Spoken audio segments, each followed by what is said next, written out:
Bien, comenzamos entonces el desarrollo de la clase que ya está grabando para que quede completa.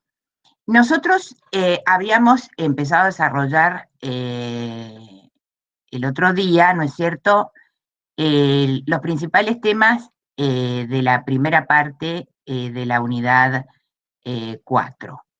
Entre ellos habíamos visto, y aquí estoy recapitulando los contenidos anteriores, habíamos visto la importancia del fin de las guerras civiles, el proceso de estabilidad política e institucional que se inicia, la función importante que había tenido ese partido oficialista creado desde el poder, el Partido Autonomista Nacional.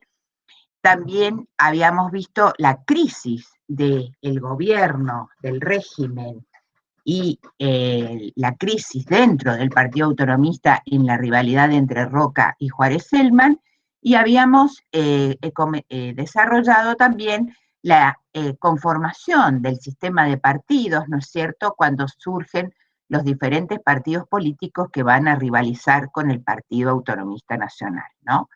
Entre esos partidos políticos habíamos dado las grandes pinceladas, ¿no es cierto?, de tres grandes agrupaciones.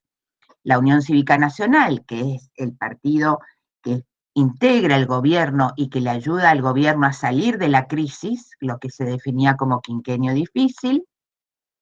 Esa Unión Cívica Nacional liderada por Bartolomé Mitre, que había sido un importante político y seguía siendo un importante político de la Argentina porque había sido presidente, también había participado, ¿no es cierto?, de esa revolución frustrada del 74 y había, digamos, era un referente de la política nacional en ese momento. El otro partido del que hablamos es la Unión Cívica Radical, ¿no?, que se forma justamente en 1891, cuando el gobierno sale a pretender negociar con la oposición, fundamentalmente Roca, y una parte de los cívicos que habían confluido en la revolución de 1890 deciden no ingresar al gobierno. Entonces, entre ellos está Alem, y los radicales. Ahí empieza el radicalismo, su historia como partido político, ¿no es cierto? Y habíamos destacado diferentes estrategias dentro de la Unión Cívica Radical, la postura de Alem, digamos, de promover no participar en las elecciones porque las consideraba venales, las consideraba espurias, entonces promovía las revoluciones o las intransigencias. Y habíamos destacado la revolución de 1893 como el ejemplo, ¿no es cierto?, de esta estrategia radical, y una revolución que fue vencida por las fuerzas del Ejército Nacional, una revolución que fue vencida, pero que mostró la oposición en los partidos, en las provincias, sobre todo de Buenos Aires, de Santa Fe, y ahí también lo que mostraba era la importancia de los inmigrantes participando en política en 1893 en Santa Fe y también en San Luis, ¿no? Y también habíamos señalado, y ahí habíamos quedado, ¿no es cierto?, hasta ahí habíamos desarrollado los principales rasgos del Partido Socialista.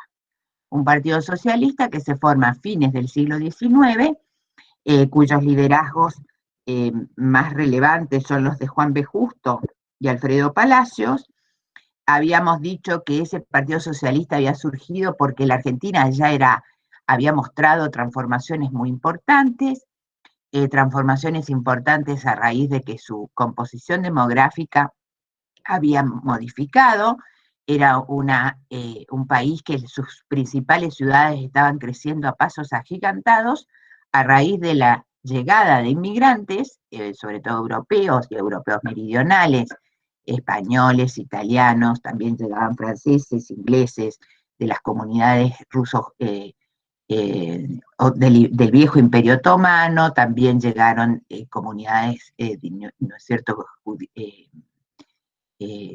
familias y grupos judíos, sobre todo de los países de Ucrania hacia el sur, ¿no es cierto? Entonces, esa sociedad argentina está cambiando radicalmente su composición, sobre todo en las áreas urbanas y en algunas rurales de la región pampeana sobre todo, y también de algunos sectores de Mendoza, dando forma a una sociedad diversificada, habíamos dicho, ¿no es cierto? Y esa sociedad diversificada mostraba la formación de sectores medios en las ciudades y en el campo. Y ahí ubicamos entonces las bases electorales de los socialistas y diríamos, los preceptos o las doctrinas que los socialistas manejaban en función de poner en duda, diríamos, la desigualdad que está generando el desarrollo del capitalismo agrario pampeano, y esa desigualdad busca ser reparada por parte de los socialistas a través de incentivos reformistas. En ese momento el socialismo como ideología está, como ideología y como práctica política en el mundo, está creciendo mucho, porque justamente crece al compás del crecimiento económico, del desarrollo económico e industrial en Europa, y el crecimiento económico en los países latinoamericanos, y también en el gran crecimiento industrial de Estados Unidos, ¿no es cierto? Entonces el socialismo crece al compás del desarrollo del capitalismo, denunciando las desigualdades que genera esa creación de riqueza. Y entonces ahí los socialistas están frente a una, diríamos, división de cómo interpretar el cambio social y cómo mejorar las condiciones de vida de los sectores menos favorecidos del crecimiento económico. Entonces, ahí los socialistas se dividen. Una vertiente es más, diríamos, reformista en el sentido, y es ahí donde hay que inscribir digamos, el accionar del Partido Socialista Argentino en sus orígenes y en su desarrollo, que es decir, bueno, ¿cómo llegamos a una sociedad más justa, con mayor distribución de la renta y de la riqueza en sus ciudadanos? Bueno, llegamos a través de intervenciones y a través de dispositivos e incentivos legales, institucionales, que favorezcan las mejoras en las condiciones de vida, es decir, una vía reformista, frente a otros que van a decir, no hay ningún lugar a mejoras por la vía reformista, sino que es necesario profundizar la revolución. Entonces ahí hay dos vertientes, una reformista y una revolucionaria, y el Partido Socialista Argentino se inscribe en la vertiente reformista. Y eso lo lleva a conducir, por el reformismo que tiene, lo lleva a competir específicamente con los radicales, ¿no? Y esto se va a hacer muy evidente hacia principios de siglo, cuando la principal disputa sea con los radicales de Hipólito Yrigoyen, que disputan los bastiones urbanos de la capital federal, donde los socialistas eran fuertes, y en otras ciudades del interior. Hasta ahí habíamos llegado. Lo que ahora vamos entonces a desarrollar tiene que ver con completar este esquema, o esta diríamos, gran síntesis del desarrollo del régimen político y de lo que estamos desarrollando desde la clase anterior, y ahí vamos a señalar dos grandes núcleos de problemas. Porque evidentemente la transformación social y económica que ha vivido la Argentina, y sus transformaciones políticas desde 1890 y la creación de nuevos partidos, instalan una nueva agenda pública. ¿Qué quiere decir instalar una nueva agenda pública? Que los temas de política cambian o se profundizan. En torno a esto, entonces, el tema que aparece como central para toda la clase dirigente, en función de los cambios que han habido en esos años, 1890, las revoluciones radicales, la injerencia de una parte del radicalismo en la misma provincia de Buenos Aires, la competencia de los partidos en las situaciones provinciales, disculpen, entonces instalan como tema la cuestión electoral en la agenda pública y en la agenda del gobierno. El gobierno también sabe que tiene un problema a solucionar con las elecciones, porque no puede seguir haciendo lo mismo que venía haciendo. Y porque tiene una sociedad que ha cambiado en sus demandas y ha cambiado en sus formas de organización. Entonces, el tema es que esa nueva agenda pública y oficial empieza entonces a organizar el debate público, el debate en la prensa, el debate dentro de los partidos, el debate dentro del gobierno y el debate, todos esos debates gravitan en el Congreso. ¿A través de qué? De iniciativas o de proyectos de reforma electoral. Reformas electorales. La cuestión electoral quiere decir tal como está el régimen, tal como hasta ese momento se elegían y se llevaban a cabo las elecciones, hay que modificarlo. Esto no puede seguir igual.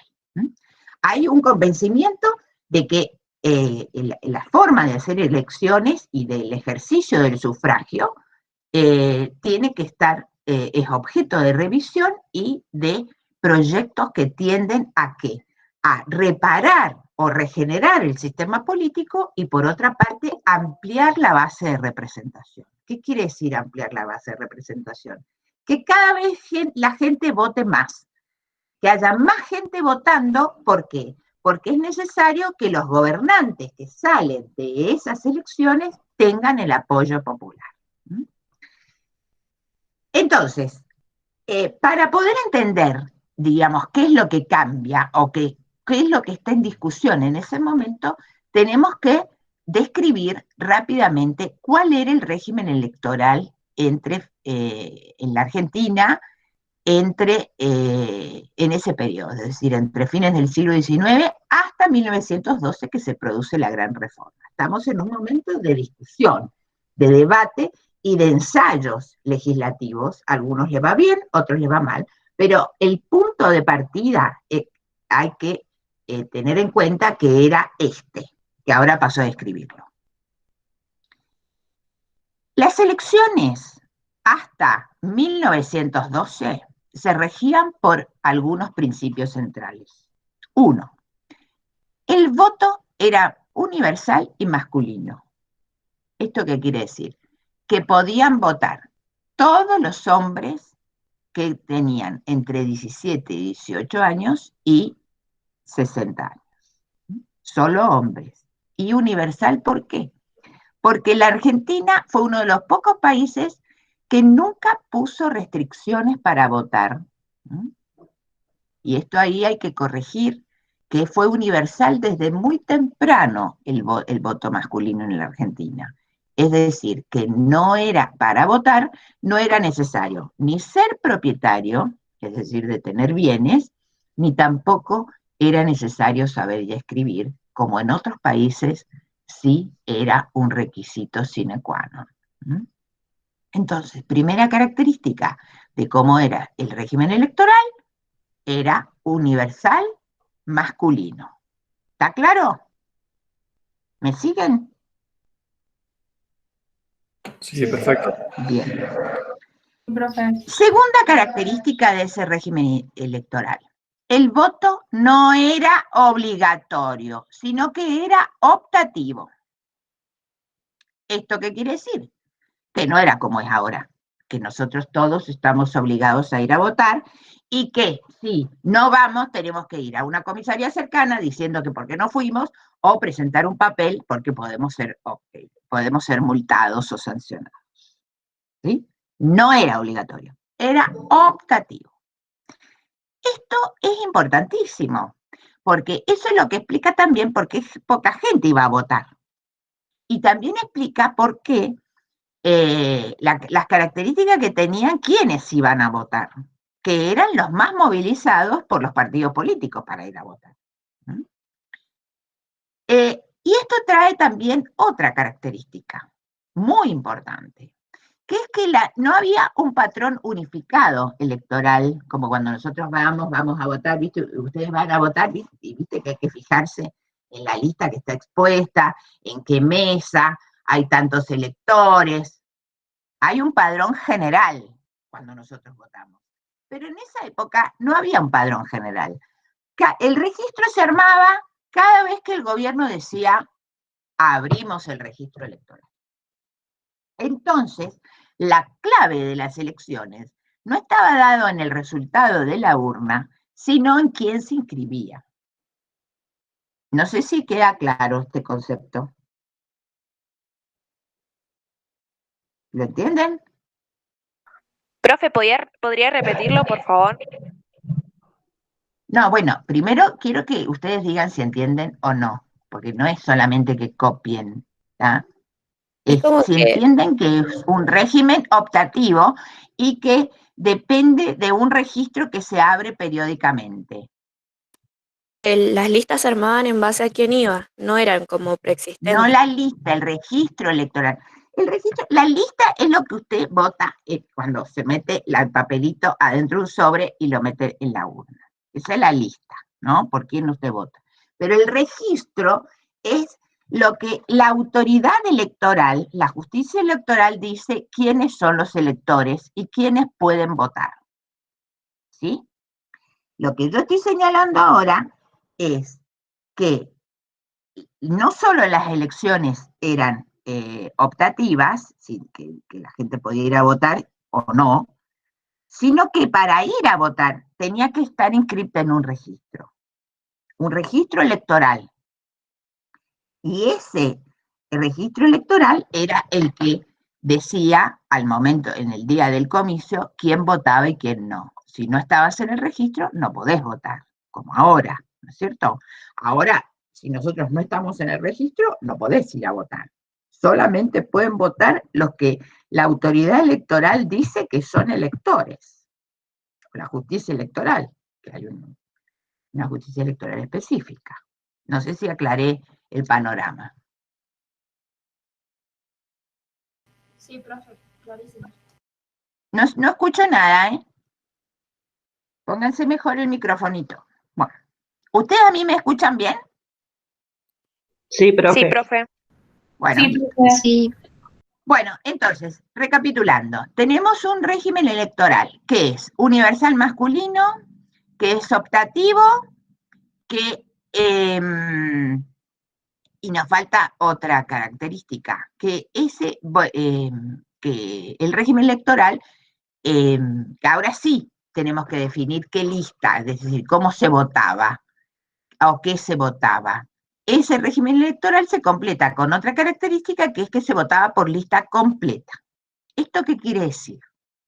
Esto quiere decir que los cargos que estaban en disputa o que había que ocupar, los cargos selectivos, por ejemplo, los cargos legislativos, los cargos de diputados nacionales, los legislativos provinciales, específicamente esos, ¿no es cierto? Y también en los colegios electorales. Entonces, quiere decir que quien ganaba la elección se llevaba todos los cargos. Si habían 2 cargos de diputado provincial, la lista que ganaba la elección se llevaba los 2 cargos, ¿no? Y los que participaban se quedaban sin nada. Eso quiere decir lista completa. Quiere decir que no había representación de las minorías en ese régimen electoral, ¿no? Y eso es muy importante porque explica cómo la dirigencia política empieza a diseñar instrumentos para ingresar y dar legitimidad al gobierno en base a, diríamos, el equilibrio, la combinación entre mayorías y minorías, entre gobierno y oposición. Hay cambios entonces que se introducen en el régimen electoral que van a gravitar a favor de una ampliación y un fortalecimiento de la legitimidad a partir de la, diríamos, incorporación de las minorías en el juego político. Bien.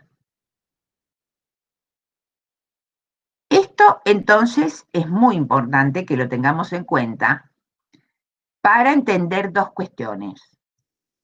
Una, ¿qué va a terminar haciendo la dirigencia política y sobre todo el gobierno? Y por otra, ¿qué hace la oposición en el marco de esta gran discusión? Nosotros el otro día habíamos dicho que justamente los radicales, cuando dejan de ser liderados por Alem, porque Alem se suicida y lo sucede su sobrino, Hipólito Yrigoyen, Yrigoyen lleva a cabo o mantiene la estrategia de la revolución hasta 1905 y después de 1905 pasa, es derrotado, se da cuenta que esa vía ya no va más. Porque también hay otro tema en el medio, que es la protesta obrera, cómo está funcionando, que enseguida vamos a desarrollar. Yrigoyen entonces pasa a decretar para su partido la abstención electoral. En un momento en donde, como enseguida vamos a ver, el esquema político y social se ha modificado, porque ya los partidos no son los únicos grandes actores del debate público, sino que van a empezar a ser los sindicatos, ¿no? Entonces, en este momento de transformación, la UCR, liderada por Yrigoyen, pasa al abstencionismo. Y diseña una retórica que no es solamente exclusiva del radicalismo, sino de sectores que se han escindido del oficialismo, en torno a las características venales o el carácter espurio de las elecciones a comienzos del siglo XIX, ¿no? La palabra que usa toda la oposición, desde los oficialistas desencantados hasta los radicales, para decir cuál es el problema que tiene el sistema político, lo definen de una manera. Dicen, este régimen es oligárquico. Aquí hay una oligarquía enquistada en el poder y es necesario, entonces, conmover los cimientos de ese régimen político, representativo, republicano, y darle mayor legitimidad.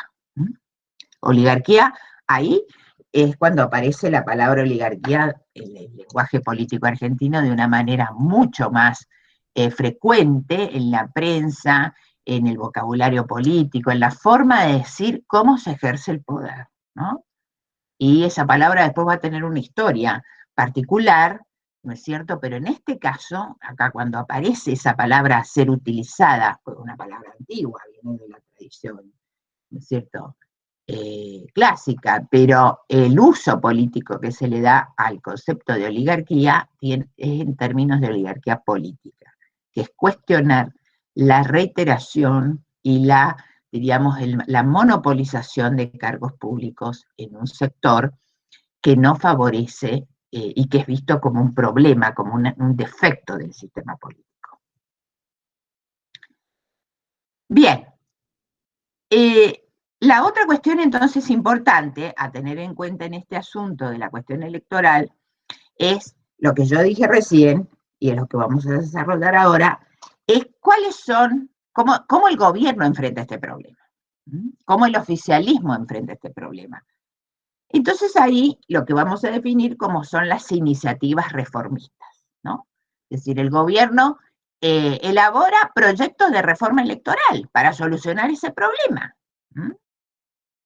Entonces son iniciativas reformistas que vienen desde arriba, es decir, es el mismo gobierno que las está diseñando, y que justamente buscan solucionar un problema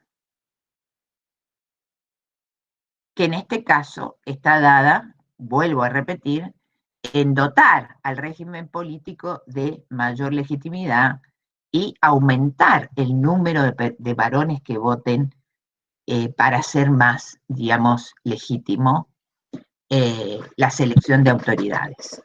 Allí tiene un papel muy importante el ministro del Interior de Roca. Roca, les digo que vuelve a ser presidente en 1898. Y Joaquín B. González, que fue su ministro del Interior, un personaje muy, muy importante, es el que entonces tiene en sus manos, los ministros del Interior son los que tienen en sus manos, digamos, son los grandes árbitros de la política nacional, porque son los que están en contacto entre el gobierno, digamos, entre el Poder Ejecutivo Nacional y los gobiernos provinciales, ¿no? Hasta ahora funciona así, el ministro del Interior es el gran árbitro, ¿no es cierto?, y por donde pasan muchas cuestiones políticas y sobre todo lo que va a pasar en el Congreso, ¿no?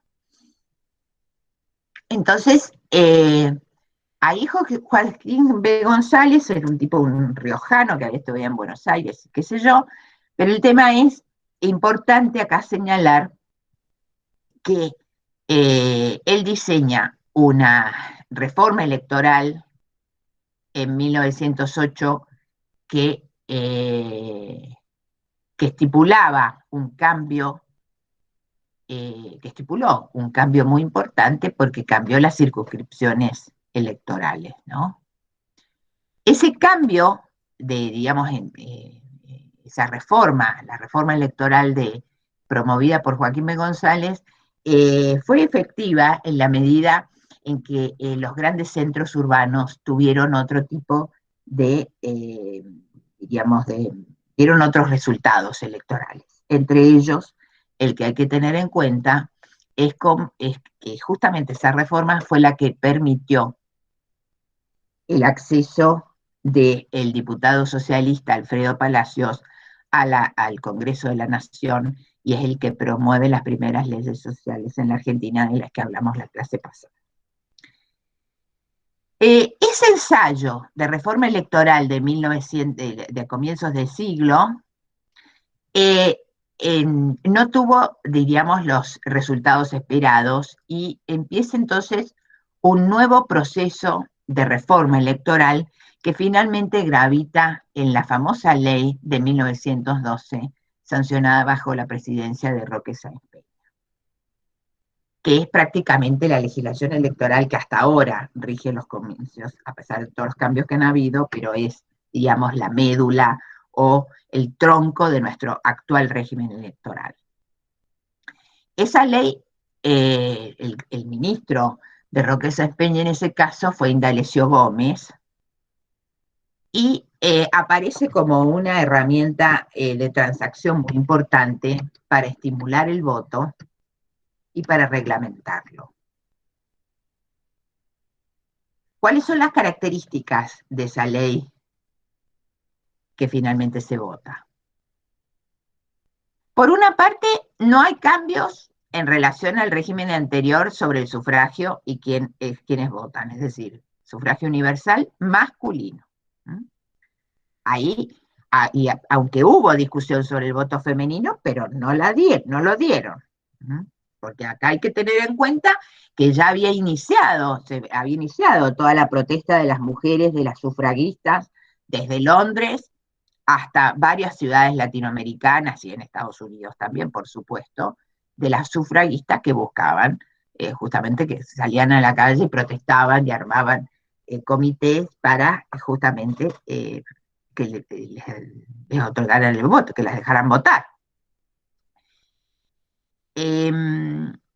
Pero los señores resolvieron que el sufragio iba a ser masculino, por lo tanto ahí no hay cambios en relación a lo anterior, ¿no? Son los varones argentinos nativos o por opción, por adopción, o nacionalizados, quiero decir, ¿no? Extranjeros que han adoptado o solicitado la Carta de Ciudadanía, los que pueden votar entre 17 y 18 años, ¿no es cierto? Y 65, prácticamente como hasta ahora. Después es optativo igual, ¿no? No es obligatorio. La segunda característica es que hace el voto obligatorio. Antes, ¿cómo había sido? ¿Se acuerdan? ¿Cómo? Optativo. Claro, ahora entonces empieza a ser obligatorio. Son todos. Por lo tanto, era esperable que, digamos, que a las elecciones concurrieran muchas personas.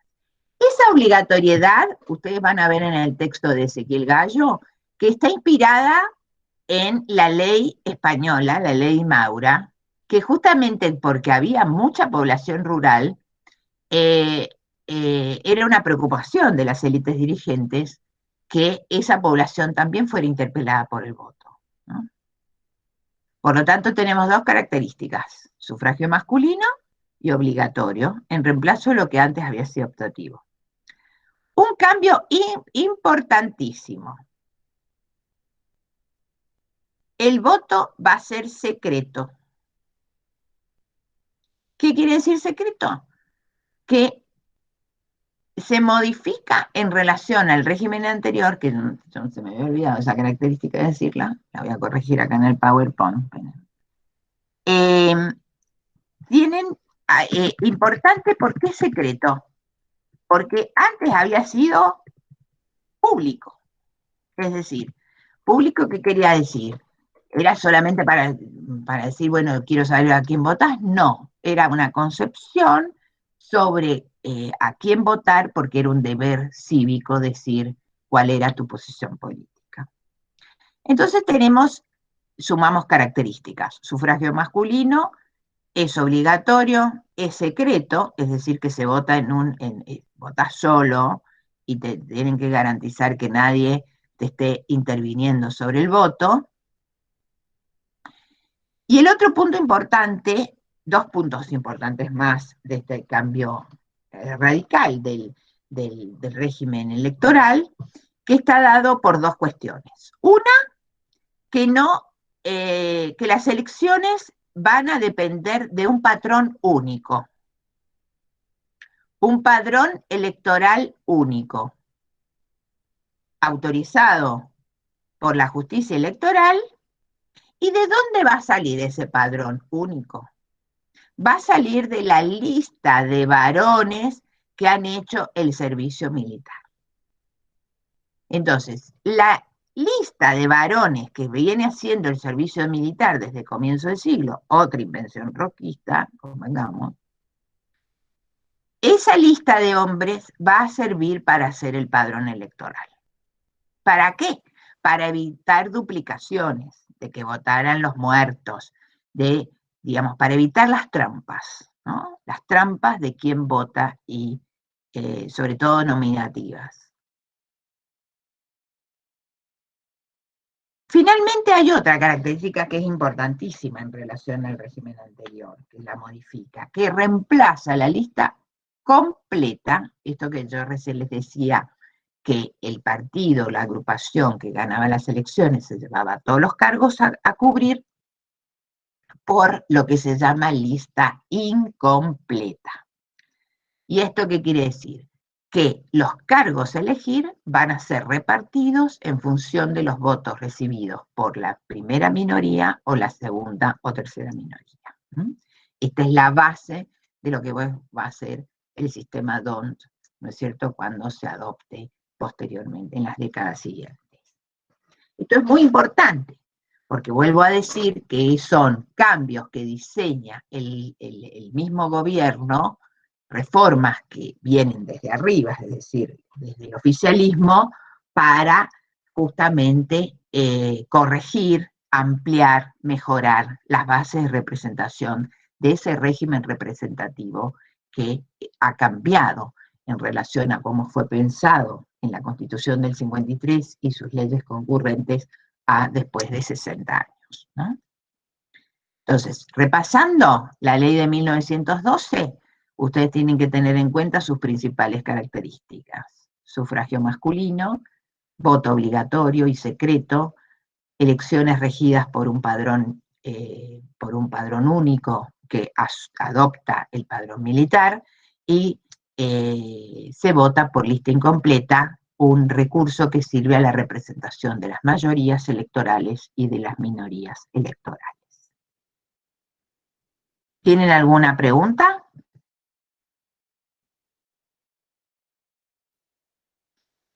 ¿Alguna pregunta? Sí, profe, una pregunta. ¿Sí? Roque Sáenz Peña fue presidente desde 1898 a 1904. No, ese es Roca. Sí, Roca. No, pero usted dijo Roque Sáenz Peña. Me equivoqué, perdón. Y ahí, ¿quién asume en 1904?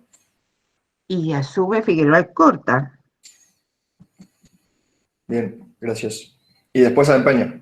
Y después viene Sáenz Peña. Bueno, gracias, profe. ¿Qué más? ¿Quiénes no habían hecho el servicio militar? No, muy bien. Aquí está muy bien la pregunta que hace. No, justamente los que no habían hecho el servicio militar tenían que ir a inscribirse.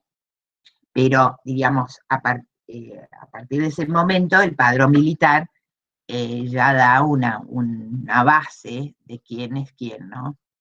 Pero está bien la pregunta. ¿Qué más? ¿Alguna otra? A ver, me voy a fijar en el chat.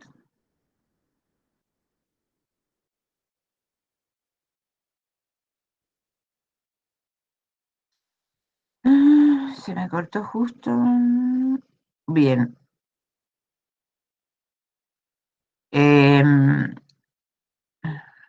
No hay nada nuevo. Bien.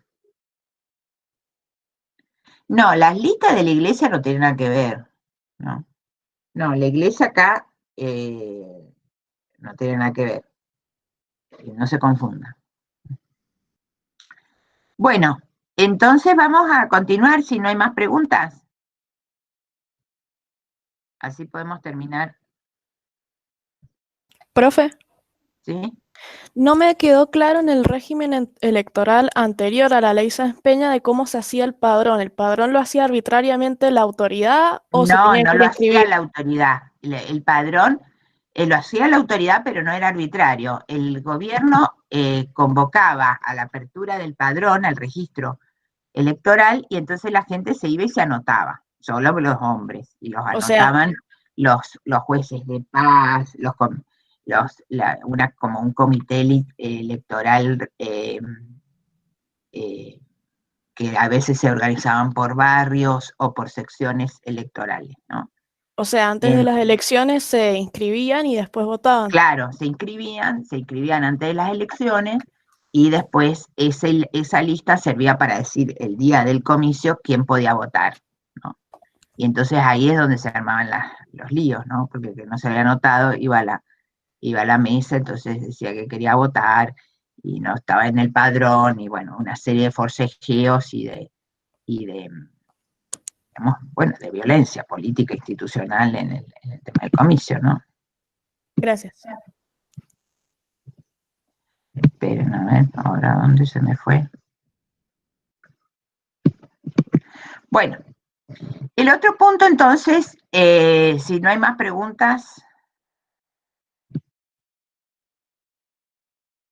vamos a avanzar sobre el otro gran tema que tenemos que desarrollar ahora, que es, yo recién les comentaba que justamente en este proceso, en este periodo, entre fines del siglo XIX y comienzos del XX, la Argentina tiene cambios formidables desde el punto de vista demográfico, desde el punto de vista económico, desde el punto de vista social, y también desde el punto de vista organizacional y de la política. Los partidos políticos que hemos visto y los cambios en el régimen electoral revelan una parte de esas transformaciones. Ahora lo que vamos a ver es otra parte de esas transformaciones y los cambios habidos en el sistema institucional, organizacional y en la agenda pública. Entonces, en función de esto, digamos, así como lo que desarrollamos antes estaba regido por la cuestión electoral en la agenda pública, ahora vamos a desarrollar la cuestión social en la agenda pública. ¿Qué es la cuestión social? ¿Y cuáles son las implicancias de esta discusión sobre lo social desde el punto de vista de las organizaciones y desde el punto de vista de la participación política de los obreros, ¿no? Y de la protesta obrera? Es en este momento, en esta época, así como surgen los partidos políticos, surgen los sindicatos en Argentina. Sobre todo en los grandes centros urbanos, que es donde vivía más gente y donde están los principales, el mercado de trabajo es mucho más móvil, y al mismo tiempo donde están las principales, donde radican las principales ofertas para los trabajadores, ¿no? Para el trabajo. Es evidente entonces que la transformación económica y esos cambios sociales gravitan en poner en discusión un tema que va a ser uno de los más delicados en ese momento, en función de toda la gente que entró y de las condiciones habitacionales que tenía la Argentina y las grandes ciudades para alojar esa gente, ¿no? Porque aquí hay que pensar algo muy razonable. Si llegaron tantos inmigrantes a la Argentina era porque las oportunidades que daba la Argentina, sobre todo en ese momento, en términos de crecimiento económico y en términos que cómo se traduce para un inmigrante ese incentivo. Se traduce en que los salarios que se pagaban en la Argentina en ese momento eran más altos que los que se pagaban en sus países de origen. Eso es una cuestión que es muy importante tener en cuenta, porque los inmigrantes no venían porque les gustaba el paisaje, ¿no? Venían porque habían incentivos. La Argentina era un país próspero, daba oportunidades, pagaba altos salarios por una sencilla razón, que la población de origen era muy baja en términos numéricos, ¿no? Era un país muy grande, en crecimiento, y con poca población nativa. Entonces, que llegara mano de obra extranjera era muy importante para poner en marcha la máquina económica y justamente como eran pocos, los salarios que se pagaban eran más altos que en sus países. No quiere decir que cobraban bien, sino que en sus países de origen estaban peor. Bueno, no sé si está claro eso, ese concepto. No, profe, yo no entendí. Bueno, justamente, ¿por qué llegan los inmigrantes llegaron a la Argentina en ese momento? Bueno, porque la Argentina era un país que estaba experimentando un proceso de desarrollo, digamos, de crecimiento económico y pagaba salarios más altos que lo que ese inmigrante podía recibir en su país de origen. Es decir, que los salarios en la Argentina eran más altos, o en Buenos Aires, o en Rosario o en Mendoza, eran más altos que lo que recibía un gallego en su región en España, ¿sí? O que un italiano, lo que cobraba un italiano en España era menos que lo que podía cobrar en la Argentina. Listo, gracias, profe. Entonces los salarios más altos a sus países de origen, eso no quiere decir que eran trabajadores millonarios, no, tenían sus problemas, pero en su país estaban peor. Entonces, por eso se explica cómo llegan tanta gente a la Argentina. Ustedes calculen que en 30 años llegaron 6 millones de personas a la Argentina, de las cuales se radicaron definitivamente más de 3 millones, fundando familias e integrándose a la sociedad, a la economía y a la política. Entonces, es importante tener en cuenta que entonces esta cuestión social introduce una nueva agenda que está dada por la cantidad de gente que vive en las ciudades y las condiciones de vida que se manifiestan especialmente en el déficit habitacional. ¿Esto qué quiere decir? Que había poca, digamos, la construcción o digamos, donde vivían en sus casas, digamos, donde podían organizar su vida cotidiana, daba lugar a grandes concentraciones de personas y que había menos vivienda para esa cantidad de gente. Hay un déficit habitacional en las principales ciudades que da lugar a importantes, diríamos, problemas, como epidemias, problemas de salubridad pública, y también hay, diríamos, y todas esas cuestiones contribuyen a organizar la protesta social y obrera y la organización en diferentes sindicatos. Es decir, lo que está de por medio es de qué manera estos nuevos actores, producto de la inmigración, elevan o hacen notar sus reclamos al gobierno, y para eso, diríamos, surgen organizaciones sindicales que van a liderar la protesta y la huelga de manera, digamos, paralela a cuando las dirigencias políticas están discutiendo la cuestión electoral, entre 1890 y 1910, 12 y 14. Es decir, que son dos discusiones que son paralelas, la de la cuestión electoral y la cuestión social. Bien, por una parte, entonces, vamos a desarrollar ahora los sindicatos. Porque las organizaciones, y aquí una breve, digamos, digresión, que no es una digresión, sino una aclaración, en una caracterización de lo que son los sindicatos.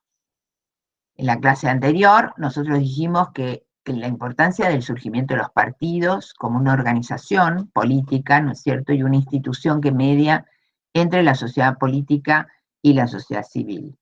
El sindicato es otra institución que surge para mediar entre la sociedad civil y la sociedad política o el Estado, ¿no? Y es muy importante porque tiene una especificidad en relación a los partidos políticos. Los partidos políticos tienen una naturaleza plural. Puede participar de un partido político, diríamos, gente de diferentes sectores sociales o que pertenecen a diferentes clases sociales. En un partido político pueden confluir empresarios y trabajadores. En cambio, el sindicato es una institución específicamente de un asalariado, de una persona que a cambio de su trabajo recibe un salario. Entonces, esa especificidad hace que digamos, esa especificidad es importante tenerla en cuenta porque permite distinguir una cosa y la otra, pero fundamentalmente también lo que hay que tener en cuenta es que son estas instituciones que median entre sociedad civil y Estado las novedades de este periodo político, de este periodo histórico. Bien, entonces, dicho que son los sindicatos,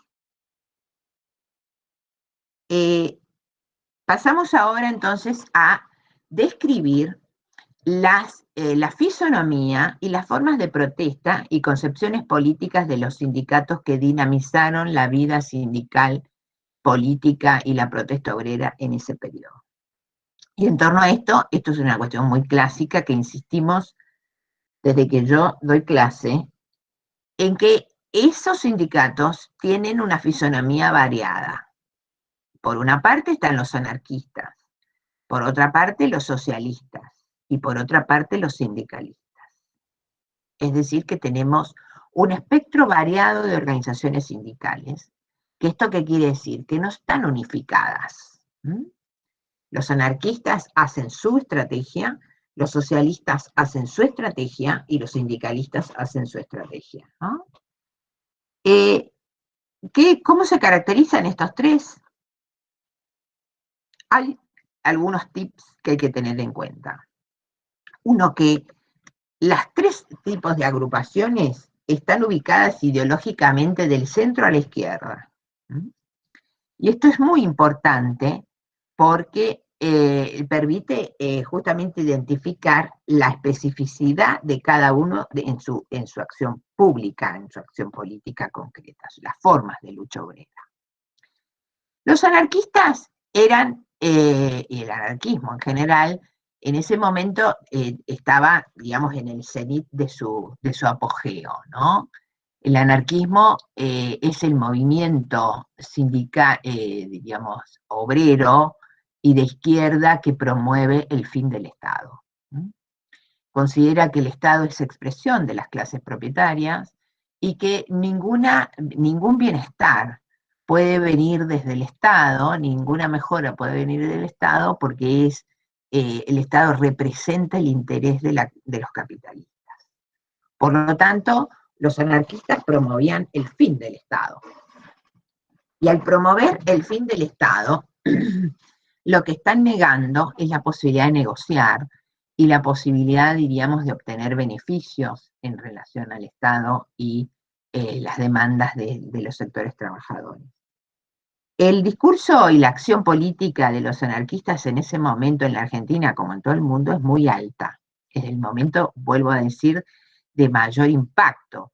del sector anarquista entre fines del siglo XIX y principios del XX. Sabemos que el anarquismo va a tener, con esto lo voy cerrando, va a tener un declive después de la Revolución Rusa, ¿no es cierto?, cuando Trotsky y Bakunin empiecen a ser perseguidos por Lenin y después por Stalin. Pero el anarquismo entonces crece en ese periodo y en una fuerte, diríamos, arenga contra el Estado y con una forma de acción política que está basada en el atentado y también en algunos casos en la huelga general, ¿no? Es así importante.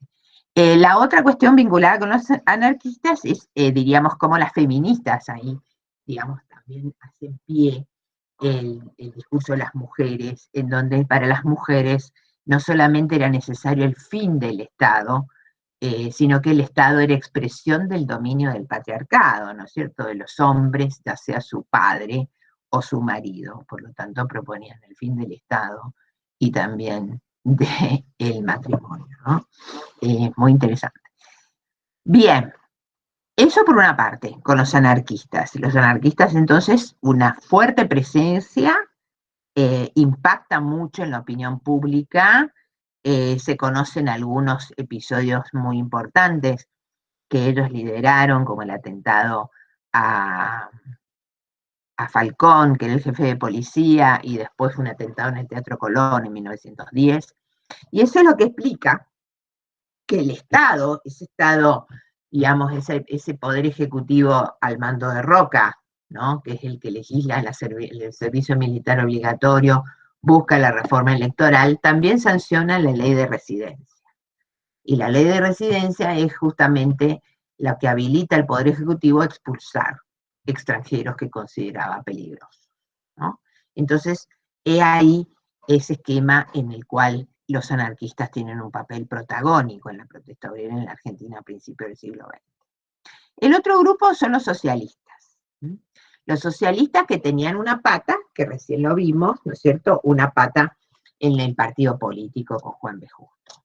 Los sindicatos socialistas también son muy activos en los centros urbanos, promueven las huelgas generales y algunas parciales, y están en relación, ¿no es cierto?, con las dirigencias partidarias, porque el socialismo, a diferencia del anarquismo, considera que las instituciones son importantes y la democracia representativa es importante para canalizar sus demandas, ¿no?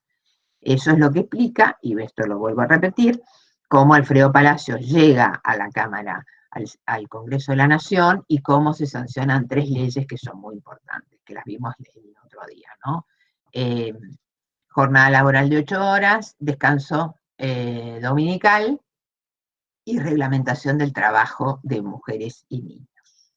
Yo me equivoqué, la clase pasada, corríjanlo con lo del sábado inglés porque es posterior. Es descanso dominical, reglamentación del trabajo de mujeres y niños y la jornada de 8 horas. Eso es muy importante, porque no sé si ustedes están al tanto que hay una reforma, que hay un proyecto de reforma en la Constitución de Mendoza, en donde justamente quieren reformar la Constitución, el oficialismo quiere reformar la Constitución del 16, y entonces ahí se plantea, ustedes pueden incluso interiorizarse y escuchar sobre la legislación, sobre las características sociales que tiene la Constitución del 16 en Mendoza. Y en parte, esas características que adquieren estatus constitucional en la Constitución Provincial del 16 vienen de estas leyes sociales que habían sido votadas a principios del siglo en el Congreso de la Nación, ¿no? Así que bueno, como un dato de color, como para si a alguno le interesa, sepan de dónde viene. Bien, el último grupo que me interesa señalar son los sindicalistas. Que los sindicalistas son un grupo específico, aparte, que lideran en algunos casos las confederales obreras, y que comparten con los socialistas esta visión reformista del cambio. Pero que a diferencia de los socialistas, no se apoyan en un partido político, sino que plantean que el árbitro fundamental es el Estado, por lo tanto, no hay que tener intermediarios. Son los sindicalistas los que se sientan a hablar con los funcionarios. Esto es una cuestión muy importante porque justamente va a, digamos, a bascular una posición más autónoma frente al Partido Socialista y también más institucionalizada si la comparamos con los anarquistas, ¿no? Lo importante entonces para toda esta rápida caracterización de los sindicatos es tener en cuenta que hay una diferenciación en la dimensión organizacional, hay un ideario socialista común que se divide entre las vertientes reformistas y las vertientes revolucionarias, ¿no? Dentro de la vertiente revolucionaria, los anarquistas. Dentro de las vertientes reformistas están los socialistas y sindicalistas. Esto unido a la gran discusión del socialismo internacional, ¿no? Porque el socialismo internacional está teniendo una discusión interna muy importante entre, digamos, la perspectiva marxista, ¿no es cierto?, que era la del conflicto y la lucha de clases, etcétera, etcétera, y la visión de Bernstein, que es un teórico alemán, que planteaba que el paso del capitalismo al socialismo iba a ser gradual, ¿no? Gradual, y había una metáfora que usaba, que es como cuando un barco cruza el Ecuador, no se dan cuenta, ¿no? Pasas un límite, pero es imperceptible, ¿no? Entonces, esto es importante que lo tengan en cuenta. Ahora, para ir cerrando y abrir a preguntas en lo que ustedes tengan de duda. Queda claro entonces que la cuestión social está en la agenda pública y está claro que por una parte están los que protestan y está por el otro lado el Estado cómo responde. Hemos hablado de las leyes, ¿no? De las leyes sociales que salieron en este momento. Estas que recién describimos. Pero lo que también es importante señalar es que incluso en la segunda presidencia de Roca, y este personaje que es tan importante, que es Joaquín B. González, es el que diseña un código de trabajo, el primer código de trabajo en la Argentina, que quedó en los papeles. Es en 1904, y queda en los papeles porque es el intento del Estado de regular las relaciones entre capital y trabajo, o entre empresarios y trabajadores, y de los trabajadores, disculpen, pero el teléfono me interfirió, de los empresarios y los trabajadores, y este código de trabajo, como es presentado ante las dirigencias gremiales que en ese momento estaban dirigidas por los anarquistas, la Confederal Obrera, los anarquistas, como no creían, justamente su objetivo era que el Estado desapareciera o combatir el Estado, no aceptaron, digamos, y este proyecto quedó en los papeles y no entró en vigencia. Es un tema importante. La otra cuestión, y para cerrar, es un tema que ustedes tienen que tener en cuenta, y que fue motivo de mucha discusión, porque esto trae muchísimas discusiones ideológicas, incluso por el tema de qué pasa con la Argentina, qué pasa con la cuestión social, qué pasa con los inmigrantes, por mucho tiempo, y para buena parte de la cosmovisión de la Argentina en ese momento, la Argentina, digamos, para mucha gente la inmigración, o para algunos intelectuales, el problema de la Argentina había tenido que ver con la inmigración y este tipo de inmigración, ¿no? Una inmigración pobre, una inmigración que protesta, una inmigración de izquierda.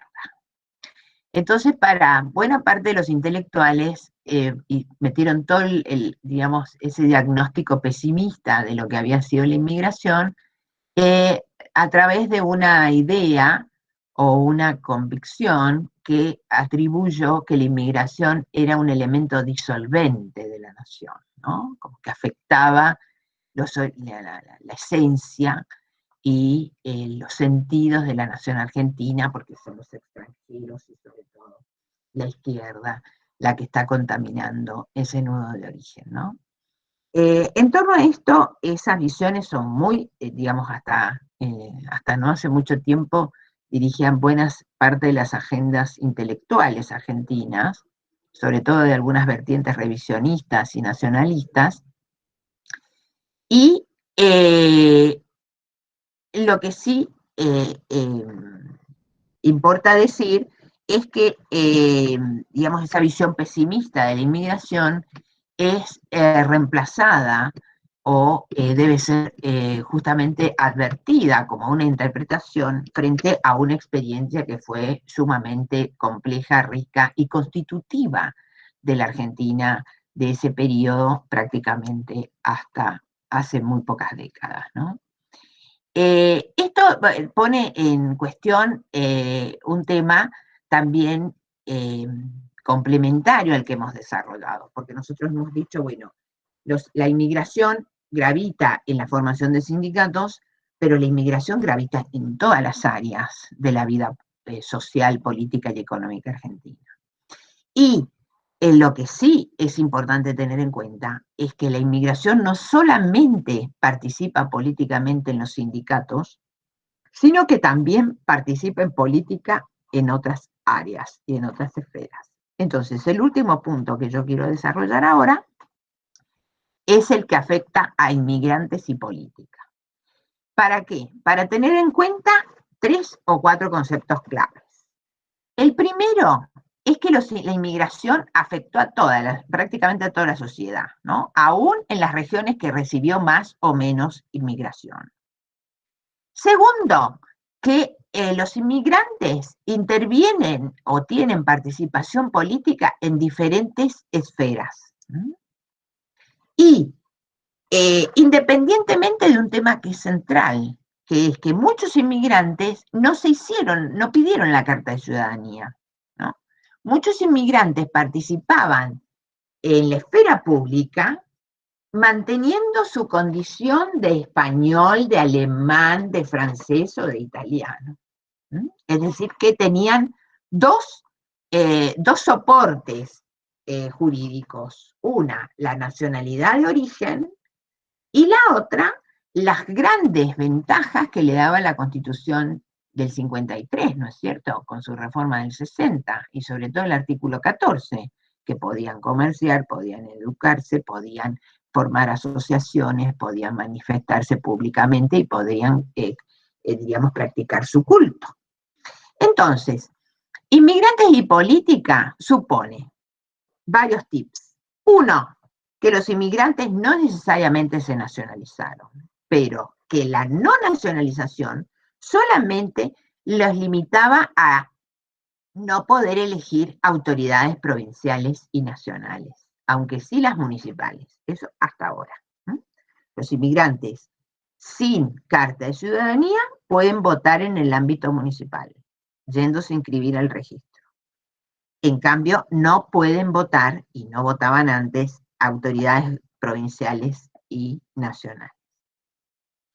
Las otras dimensiones de participación pública de los inmigrantes o política está dada por las asociaciones de inmigrantes que formaron, ¿no? Sociedades italianas, sociedades sirio-libanesas, sociedades en las instituciones educativas que fundaron, ¿no es cierto?, también. Y fundamentalmente en la activa participación en la prensa, ¿no? Porque en ese momento salieron diarios escritos para los italianos, para los españoles, la prensa, ingleses, ¿no? En Buenos Aires Herald, por ejemplo, que ya se suprimió, es lo que se llama prensa étnica.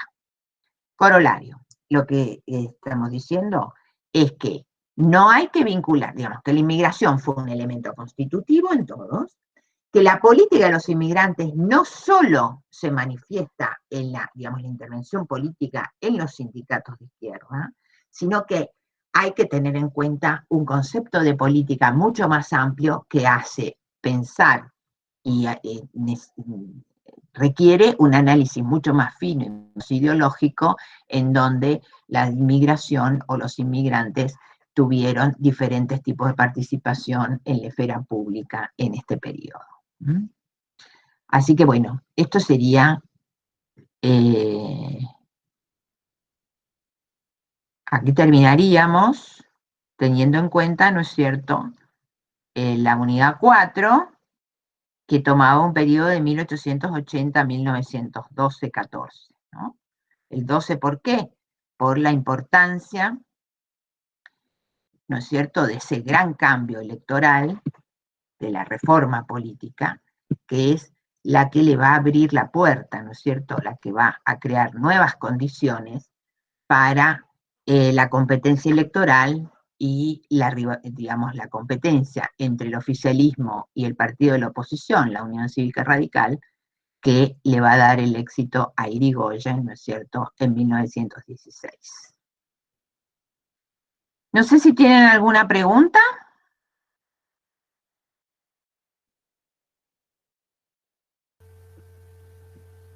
Yo, profe, me mezclaron un poco las fechas. Con el tema de la nueva ley que se creó, en el que el voto era secreto y las elecciones dependían del patrón único, eso fue en 1914. ¿Perdón? No le entendí. ¿Puede repetir? Sí, se me mezclaron las fechas.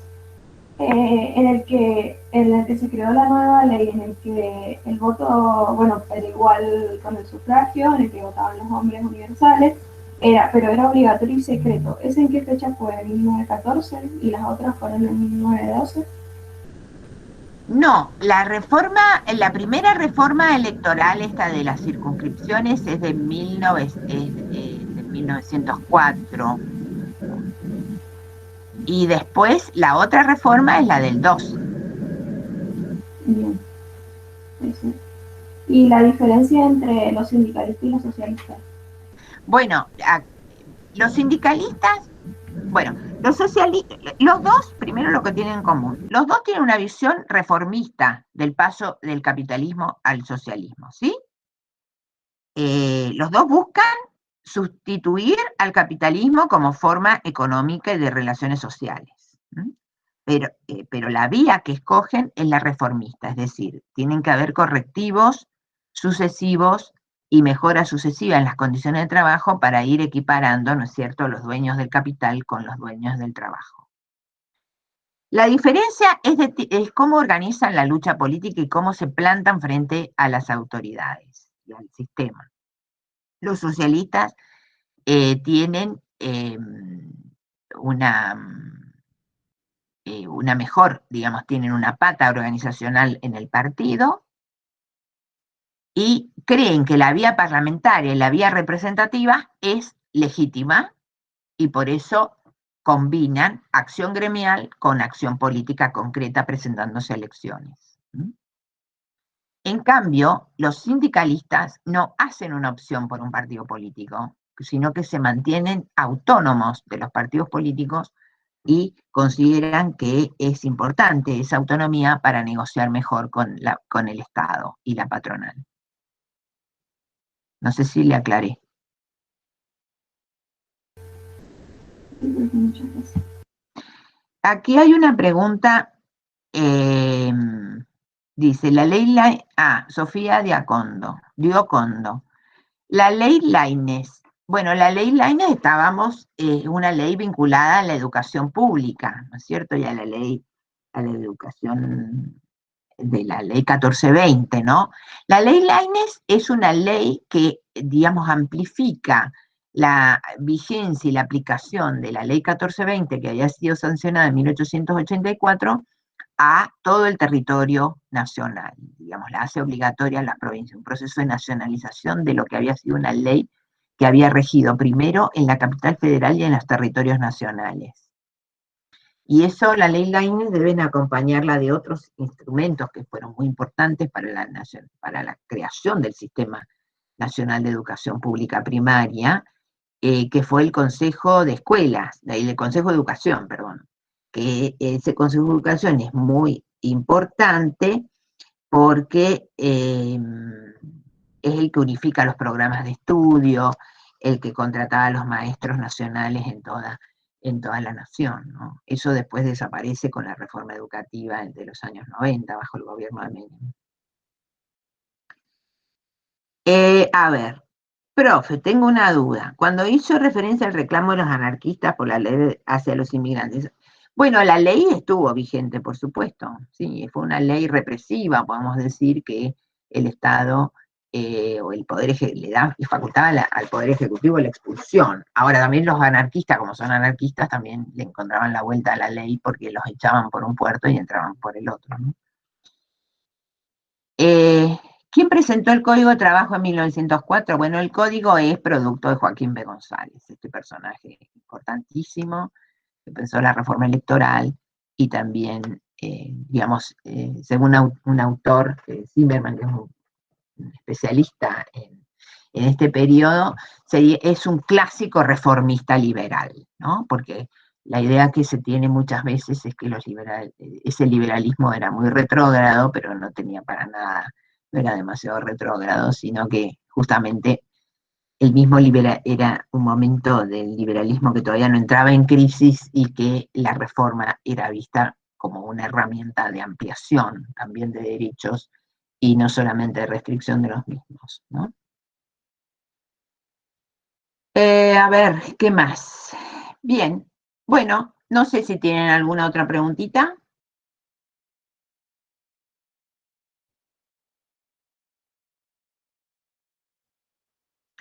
Bueno, entonces daríamos por finalizada la clase y estén atentos a recibir ese mensaje para la clase del lunes. ¿Estamos? Chao, profe, gracias. Chao, que estén bien. Gracias, profe. Chao.